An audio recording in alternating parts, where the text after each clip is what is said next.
Vamos a hablar de un poquito de Débora. ¿Quién es Débora? Se ha nombrado una mujer entre tantos hombres. Débora fue una elegida por Dios, fue una de las jueces más importantes. En aquella época que una mujer asuma ese cargo mostraba una gran debilidad y la decadencia que había de que no había hombres valientes, hombres que se pongan la carga de dirigir al pueblo y de obedecer.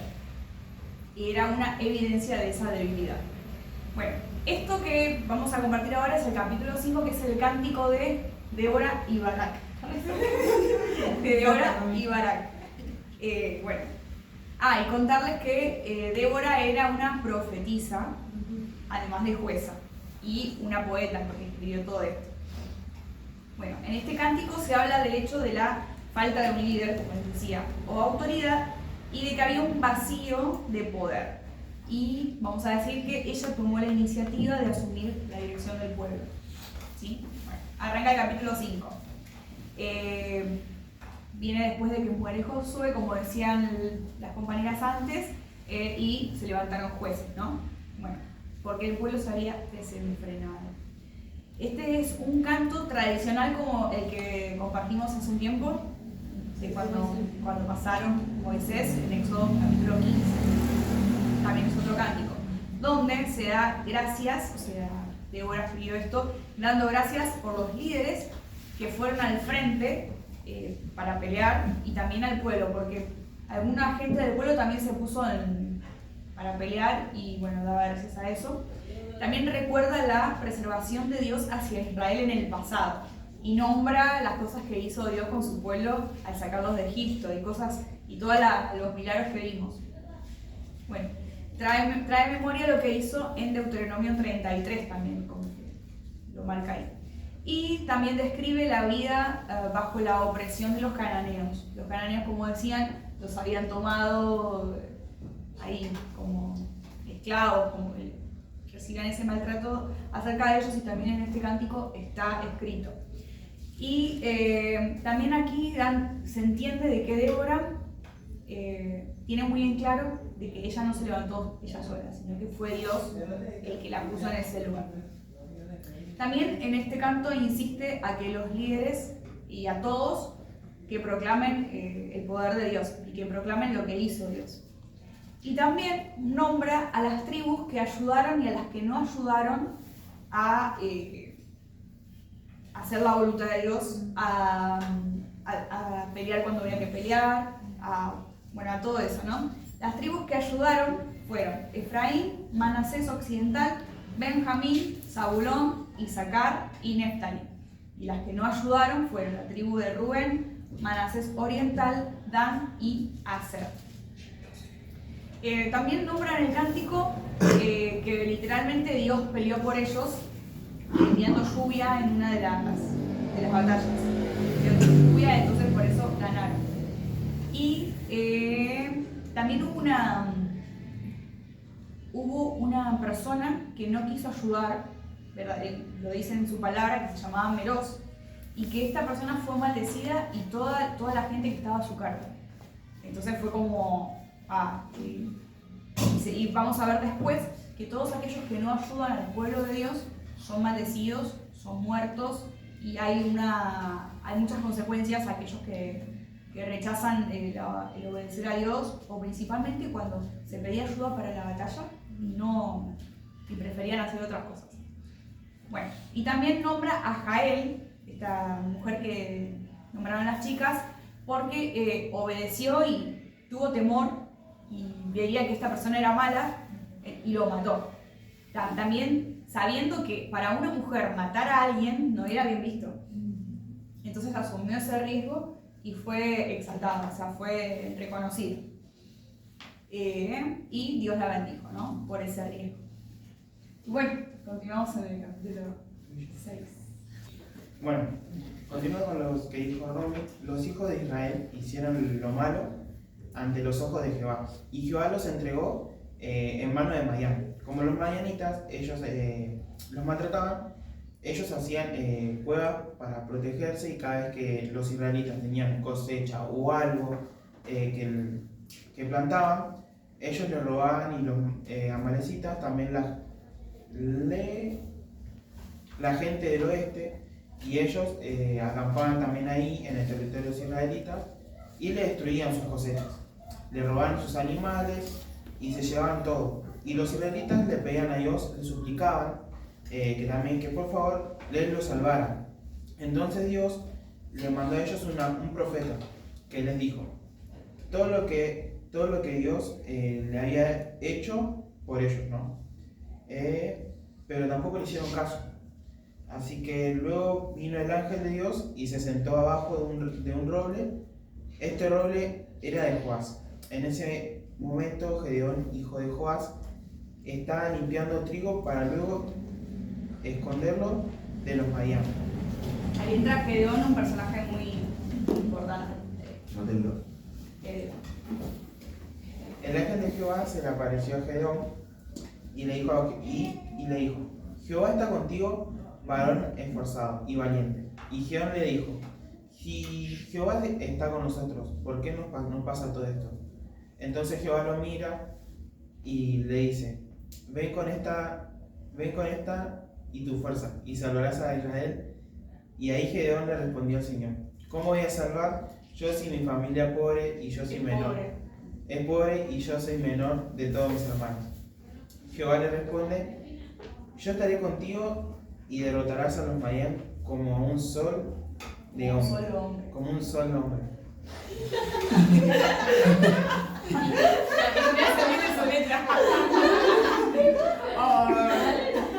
Ve con estos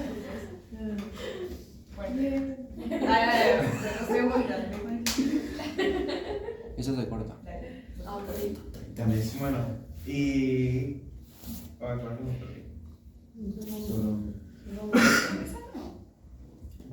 Y bueno, Jehová le responde, y yo estaré contigo y derrotarás a los madianos, como un solo hombre. Ahí está. Madianitas.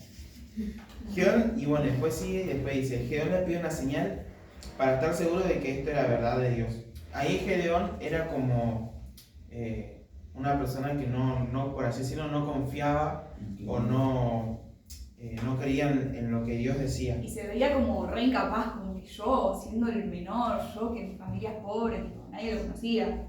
Y entonces le pedía, y tenía un poco de duda. Le pedía una señal para estar seguro de que eso era verdad de Dios. Primero Gedeón le entregó una ofrenda y edificó un altar. Esa noche Jehová le pidió que saque los ídolos de su padre, del altar de Baal y una estatua de la diosa Acera. Que la nombraron la chica. De su padre, y le hizo un sacrificio. Gedeón hizo todo esto de la noche a la noche porque tenía miedo de hacerlo de día. A la mañana siguiente, cuando el pueblo se despertó, se preguntaba qué había hecho.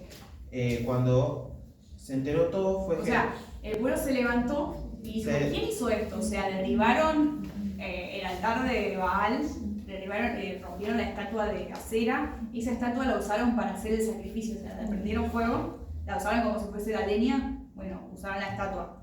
Entonces, eran el Dios que estaban adorando ellos, hijos de Dios, adorando a esos dioses. Esos dioses estaban en la casa de Gedeón, era de su papá. O sea, a ese punto llegaron los hijos de Dios, que estaban adorando a otros dioses, imágenes, que bueno, para Facu, para Agustín, y en los mandamientos está que no podemos adorar a otros dioses, a estatuas, a imágenes, que Dios es muy celoso. Entonces, lo primero que le mandó a hacer Dios fue derribarlo, destruirlo.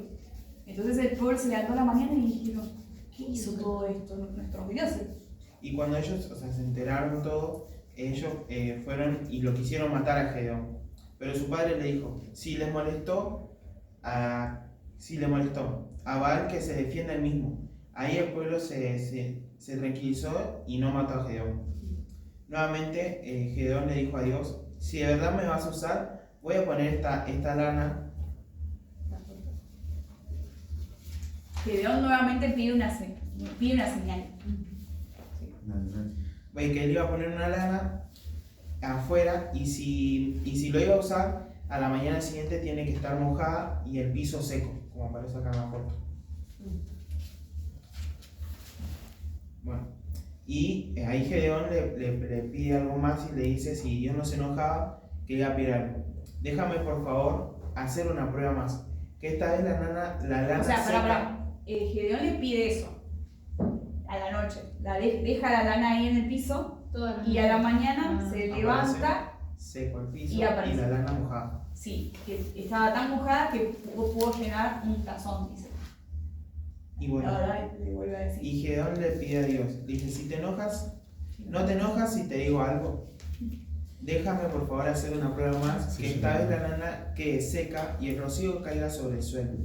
Y fue eso lo que Dios hizo aquella noche. A la mañana siguiente la lana estaba seca, pero el suelo estaba todo mojado. ¿Sí? El capítulo 6. Dios. ¿Se entendió? Sí. ¿No? Sello de nuevo.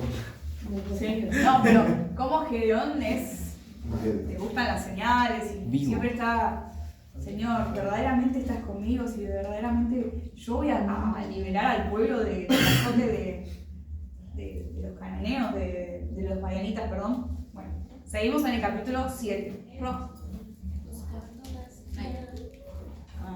Está bien. Bueno, acá lleva por título Gedeón derrota a los madianitas. Bueno, ahora iba a pasar esto, lo que el Señor le mandó a hacer. Entonces, Dios le dice a Gedeón, mira, en tu ejército, porque ya era como que ya se formó el ejército, ya estaba la gente ahí, y hay un montón de soldados, habían 32.000 soldados. ¿Qué Dios le dice? Son un montón. Entonces, es como yo pienso, ¿no? Es muy probable que ganen. Pero, para que ellos no se quieran llevar la gloria de decir, cómo les ganamos a los madianitas, cómo los derrotamos, vamos a sacar gente. Entonces, Dios le dijo, decir al pueblo que todos los que tengan miedo se vayan a sus casas. Bueno, de estos 32.000, solamente quedaron 10.000. O sea, 22.000 se fueron porque temieron, tuvieron miedo. Bueno, Dios le volvió a hablar a Gedeón y le dice, todavía son demasiados soldados. Imagínense que la palabra que Dios le dio al principio a Gedeón fue que los iba a matar como si fuesen un solo hombre. O sea, a todo Madián, a todos los madianitas los iba a matar como si fueran uno solo. Entonces eran un montón. ¿No? ¿Cómo? Los madianitas Eran un montón. Pero Dios le había dicho eso a Gedeón. Eran 10.000, entonces Dios le dijo, son un montón. Vamos a hacer otro filtro. Es como que fue filtrando. Primero los que tenían miedo. Ahora, de estos 10.000, llévalos a tomar agua, ¿no? Entonces dice, y les dice así, pon a un lado a los que se inclinen para beber y aparta a todos los que saquen agua con las manos y las beban como perros. Bueno, entonces los lleva y solamente tenían que observar. Aquellos que tomaban agua como los perros toman así como directamente del agua, y habían algunos que hacían así, que tomaban como si tomaban agua como la gente normal, tipo así. Entonces, la señal era que se tenía que llevar a pelear a los que tomaban agua como perros, a los que se agacharon y tomaron así. Entonces, de los 10.000 quedaron 300 nada más. Y bueno, quedaron esos 300 para ir a atacar a los madianitas. Ahora dice, levántate y ataca a los madianitas, le dice Dios. Yo te daré la victoria sobre ellos. Pero si tienes miedo de atacarlos, te voy a llevar a que tengas a darte ese shock de valentía esa seguridad que te falta. Entonces le dice que tome a un siervo de él y que vayan a los puestos de vigilancia del ejército enemigo, o sea, de los madianitas. Entonces fueron hasta ahí, tipo, calladito, ahí. Y Dios les hace escuchar una conversación de dos de los que estaban vigilando. Y dice, o sea, uno le dice al otro, soñé que un pan de cebada venía rodando sobre nuestro campamento y chocaba contra una tienda y la derribaba. O sea, el sueño le estaba contando. Y su compañero respondió, no cabe duda de que se trata del ejército de Gedeón. Dios le va a dar la victoria sobre nuestro ejército. Eso Dios le hizo escuchar a Gedeón. Y ahí Gedeón quedó tranquilo, estaba como súper seguro de que Dios le iba a dar la victoria. Bueno, también Dios le da una estrategia. A esos 300 los dividió en 3 grupos. En un grupo estaba Gedeón, ¿no? Y le da esta estrategia para poder vencer. Dice, estos 3 grupos sí llevaron trompetas y cántaros vacíos, o sea, como vasijas, como platos, todas esas cosas, vacíos. Y dentro de los cántaros pusieron antorchas encendidas. Y bueno, Gedeón le da esta orden, dice, cuando mi grupo y yo toquemos la trompeta, ustedes también hagan sonar las suyas y griten, por Dios y por Gedeón. Entonces iban a vencer así, iban a ir todos, cuando el grupo de Gedeón, o sea, no 100, y Gedeón toquen la trompeta, tienen que gritar eso y todos lo tienen que hacer. Bueno, entonces fueron, los israelitas se quedaron quietos en sus puestos. Y al pasar todo eso, que todos gritaron, hicieron sonar la trompeta, tiraron los cántaros, como que hubo un barullo, el ejército madianita salió corriendo. Y ahí Dios le da la victoria. ¿Y qué pasa? Le dio la victoria, pero ellos salieron corriendo. Entonces, Gedeón manda llamar a otras tribus para que los agarren. O sea, no se iban a escapar. Para que los agarren. Y llaman a la tribu a las tribus de Neftalí, de Aser y de todo Manasés para que persiguieran a los madianitas. Gedeón envió mensajeros por todo el territorio de Efraín con este mensaje: vengan a pelear contra los madianitas, vigilen las partes bajas del río Jordán para que los madianitas no puedan cruzar por allí. Y bueno, los de las tribus de Efraín obedecieron estas órdenes y además capturaron a otros jefes madianitas más. Bueno, vamos por el capítulo 8. Efraín como que se enoja con Gedeón porque no le avisó de esto antes. O sea, como que se cortó solo Gedeón, pero Dios lo mandó, no es que... Pero Efraín dijo, ¿por qué no me avisaste que ibas a ir contra los madianitas? Nos hubiésemos preparado, hubiésemos hecho algo. O sea, se tiraron, vayan a... Porque los madianitas estaban contra todos. Contra todo Israel, claro, sí. Pero como que Gedeón agarró solo su lugar, digamos. Bueno, entonces con estas palabras, Gedeón le respondió esto a Efraín: comparado con lo que ustedes hicieron, yo no he hecho nada. Lo poco que hicieron ustedes fue mucho más de lo que hicimos nosotros. Con la ayuda de Dios pudieron capturar a Oreb y Zeb, los jefes madianitas, y eso tiene mucho valor. O sea, cuando vinieron a ayudar, porque se les pidió ayuda, capturaban a ellos. O sea, como que hicieron re bien. Y ahí Gedeón como que los hizo tranquilizarse, o sea, igual salió todo bien. Bueno, con estas palabras se le pasó el enojo a Efraín. Y ahora la gente de Gedeón estaba muy cansada después de todo esto. Entonces llegan a Sucot y Gedeón les pidió a los que viven allí que les den agua, que les den comida, algo, pero no le quisieron dar comida. Y ahí Gedeón se reenojó, ¿viste? Como que, no quisieron darnos comida porque no habían capturado todavía a Seba y Salmuná, que eran 2 jefes. Entonces, no le vamos a dar nada si todavía le falta capturar a esta gente. Sí. Y ahí Gedeón se enojó y dice, está bien, con la ayuda de Dios capturaremos a Seba y a Salmuná. Y cuando lo hayamos hecho, volveremos a este lugar y nos vengaremos de ustedes. Los azotaremos con ramas espinosas y arbustos del desierto. Prometió venganza. Bueno, de allí Gedeón fue a la ciudad de Penuel, les pidió lo mismo y les respondieron lo mismo. Sí.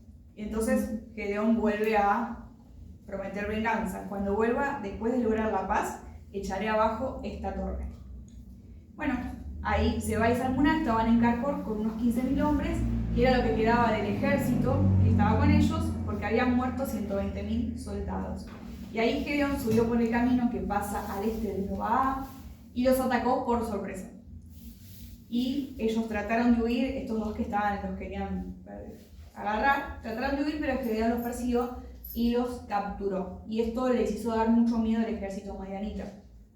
Bueno, cuando Gedeón volvía de la batalla después de eso, capturó a un joven de Sucot, o sea, de los primeros que no le quisieron dar comida ni agua, y les preguntó quiénes eran los jefes de ahí. Y ahí Gedeón fue a hacer venganza. Eran 77. Entonces fue a hablar con estos hombres y les dijo: ¿se acuerdan que se burlaron de mí y no quisieron ayudarme? Me dijeron que no podían darle de comer a mi cansado ejército porque todavía no habíamos capturado a estos dos. Nombres difíciles. ¿Se acuerdan? ¿Se acuerdan? Pues aquí los tienen, se los trajo. Mirá, hay gente burla. Claro, tal cual. Entonces Gedeón tomó a los jefes de Sucot y los azotó con ramas espinosas y arbustos del desierto. También echó abajo la torre de Penuel y mató a los hombres de esa ciudad. O sea, cumplió lo que prometió, se vengó.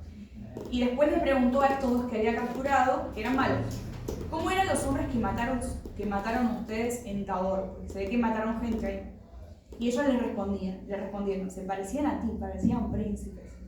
Y ahí Gedeón dijo, son mis hermanos, son mi familia, o sea, mataron a su familia. Entonces se reenojó y dice, eran mis hermanos, hijos de mi propia madre. Los juro por Dios que si los hubieran dejado vivir, yo no los mataría a ustedes ahora. Entonces,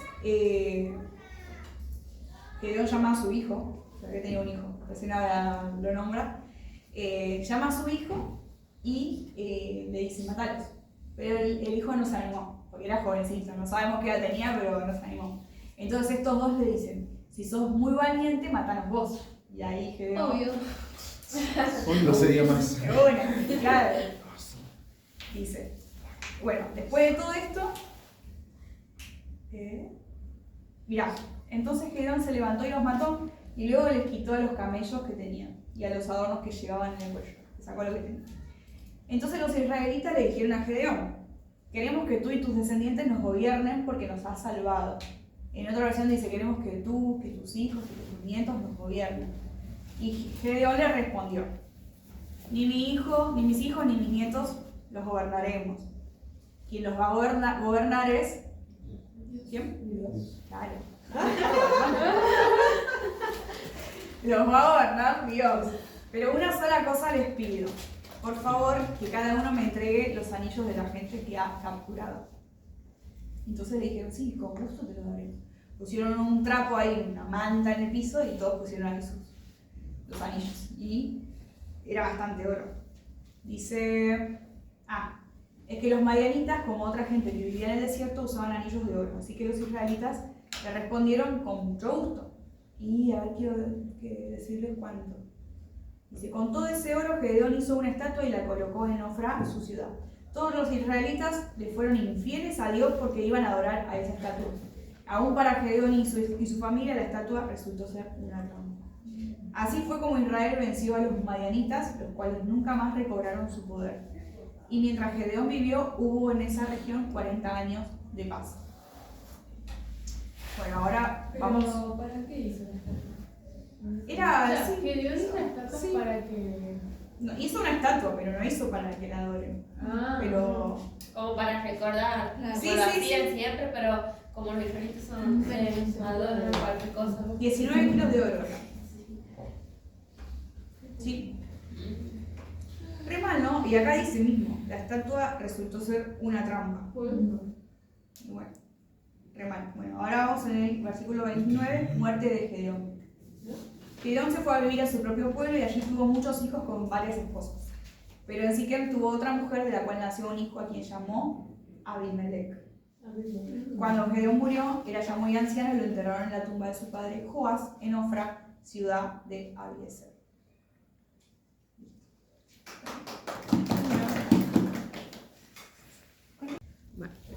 Los esfuerzos hechos por Judá, Simeón y las otras tribus para purgar las tierras de sus habitantes paganos no es exitosa por completo. Aún permanecen residuos de la influencia de la idolatría, algunas veces activa, algunas veces pasiva, pero siempre una fuente de tropiezo espiritual para Israel. Como la nación cae en inmoralidad e idolatría, Dios permite que poderosas naciones vecinas opriman y esclavicen al pueblo. Gemidos de arrepentimiento... Me ha ahogado, no, corta. Ahí está. Pero vamos a cortar. No sé, ahí corta. Pensé que ibas a cortar vos. Yo le edito. Claro, por eso. Gemidos de arrepentimiento hacen que la mano liberadora de Dios se manifieste a través de un juez, quien elimina el yugo de opresión. Vez tras vez el ciclo se repite: pecado, servidumbre, súplica, salvación, silencio.